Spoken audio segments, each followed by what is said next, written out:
হে বন্ধু বান্ধৱীসকল, কি খবৰ আপোনালোকৰ? মই আজি দুপৰীয়াৰ সাজত বনাবলৈ ওলাইছোঁ পানীলাওৰ খাৰ। পানীলাওখিনি কাটি লৈছোঁ। এতিয়া ধুনীয়াকৈ সৰু সৰুকৈ কাটি ৰেডি কৰি লৈছোঁ।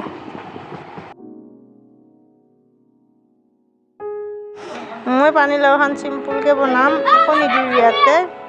অকল মাছৰ মূৰ আৰু জলকীয়াৰে বনাম। জলকীয়া দিম আৰু মাছৰ মূৰ আৰু মাছখিনি মই আগে ভাজি লৈছোঁ ধুনীয়াকৈ। তাৰপিছত ইয়াত জলকীয়া দুটা দিম। জলকীয়াটো দি অকণমান ভাজি লৈ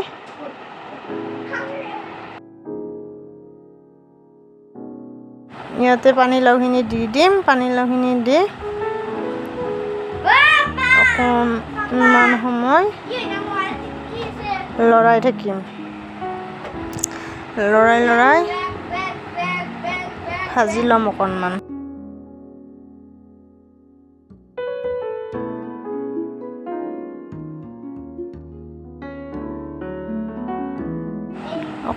লৰাই ভাজি ল'ম।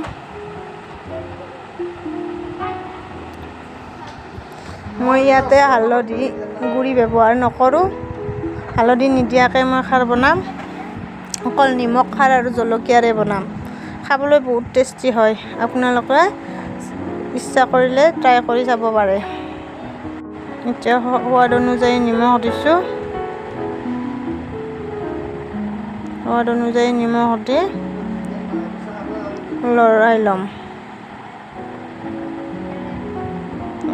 ল'ম অকণমান।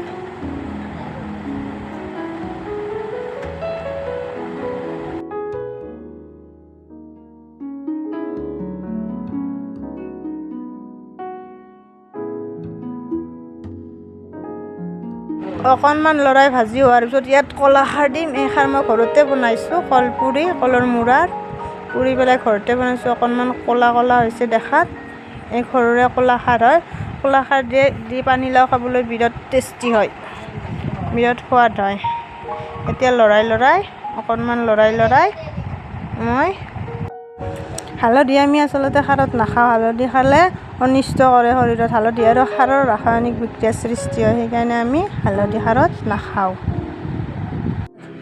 এতিয়া আমাৰ খাৰ মোটামুটি ৰেডিয়ে হৈছে। আমি খাই পেলাই টেষ্ট লৈ আপোনালোকক কেনেকুৱা লাগিলে জনাম। আপোনালোকেও জনাব কেনেকুৱা হ'ল। মোৰ ৰেচিপিটো চাই পেলাই কমেণ্ট কৰিব আৰু ঘৰত ট্ৰাই কৰি চাব এবাৰ।